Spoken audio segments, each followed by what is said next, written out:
नमस्कार, धर्म ज्ञान के दर्शकों का स्वागत है और मैं हूं आपके साथ कविता राणा।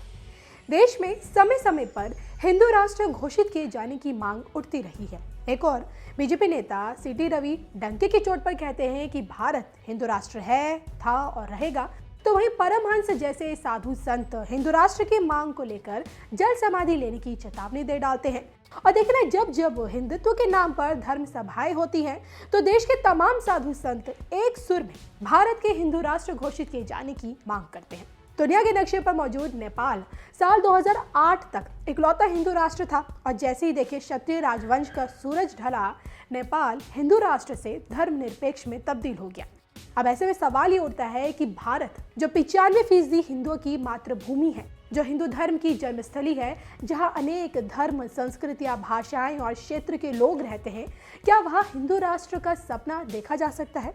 खैर, ये तो वक्त ही बताएगा कि वो दिन कब आएगा जब अंतर्राष्ट्रीय स्तर पर भारत की पहचान एक हिंदू राष्ट्र के तौर पर होगी।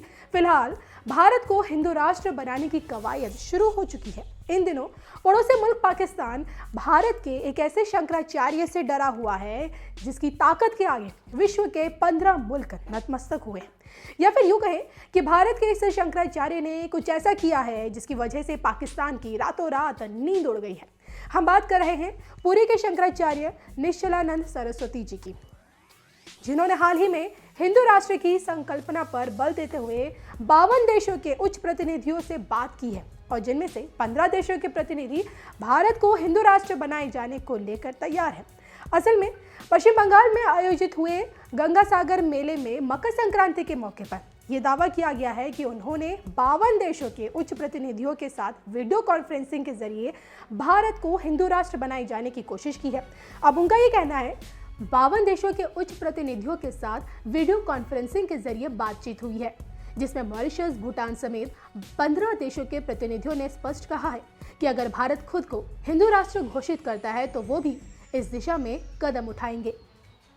तो दैनिक जागरण की रिपोर्ट कहती है कि स्वामी निशिलानंद सरस्वती ने एकमात्र हिंदू राष्ट्र नेपाल को लेकर बात करते हुए ये भी कहा कि वो अब चीन की कठपुतली बनता जा रहा है, उसको लेकर हमारी विदेश नीति में कमी आई है। तो वहीं बांग्लादेश में हिंदू मंदिरों और देवी देवताओं को निशाना बनाए जाने और मूर्तियों को तोड़ने पर भी उन्होंने अपनी नाराजगी व्यक्त की है।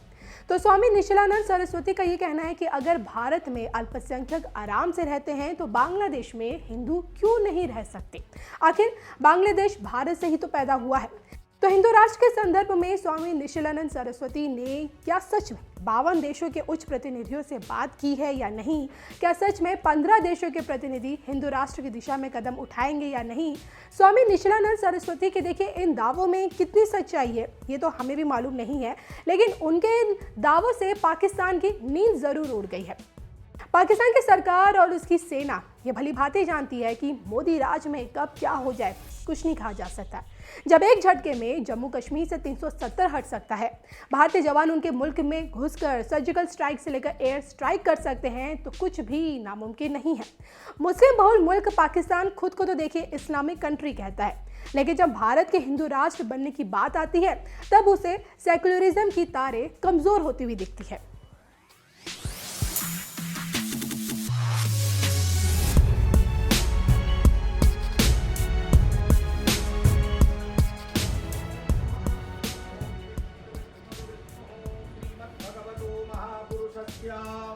विष्णोराज्ञया प्रवर्तमानस्य अद्य श्री ब्रह्मणोन्नी तृतीये परार्धे विष्णुपदे श्री श्वेतवाराह कल्पे जम्बूद्वीपे भारतवर्षे भरतखण्डे आर्यावर्तैक देशान्तर्गते अविमुक्त वाराणसी क्षेत्रे आनन्दवने महाश्मशाने गौरीमुखे त्रिकण्टक विराजिते वरुणयोर्मध्ये भागीरथ्याः पश्चिम दिग्भागे विक्रमशके बौद्धावतारे वर्षेऽस्मिन् आनन्दनाम्नि संवत्सरे श्रीसूर्ये दक्षिणायने हेमन्त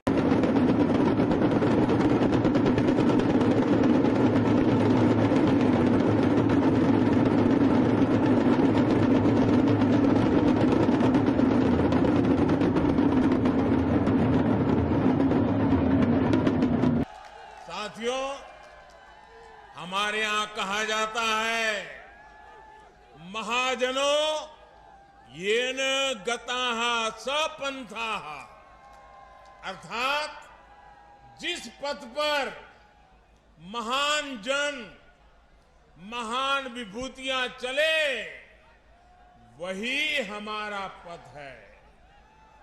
लेकिन अब हिंदुस्तान बदल चुका है। अब हम 21वीं सदी में हैं और इस 21वीं सदी के नए भारत में सबसे बड़ा दायित्व हमारे युवाओं के पास ही है। और इसलिए अब मंत्र बदल गया है। 21वीं सदी का तो मंत्र है युवा जनों, युवा जनों येन गताः सपन्थाः। जिस मार्ग पर युवा चल दे, वही मार्ग देश का मार्ग है। जिधर युवाओं के कदम बढ़ जाए, मंजिल अपने आप चरण चूमने लग जाती है। युवा नए भारत का कर्णधार भी है। युवा नए भारत का विस्तार भी है। युवा नए भारत का नियंता भी है और युवा नए भारत का नेतृत्व करता भी है। हमारे आज के युवाओं के पास प्राचीनता की विरासत भी है, आधुनिकता का बोध भी है। और इसलिए जिधर युवा चलेगा, उधर भारत भी चलेगा।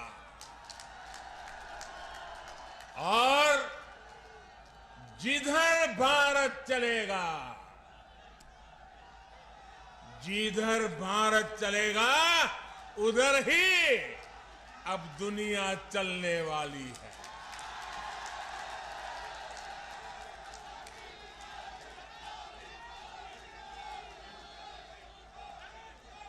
आज हम देखें तो साइंस से लेकर साहित्य तक, स्टार्टअप से लेकर स्पोर्ट्स तक, हर तरफ भारत के युवा ही छाए हुए हैं।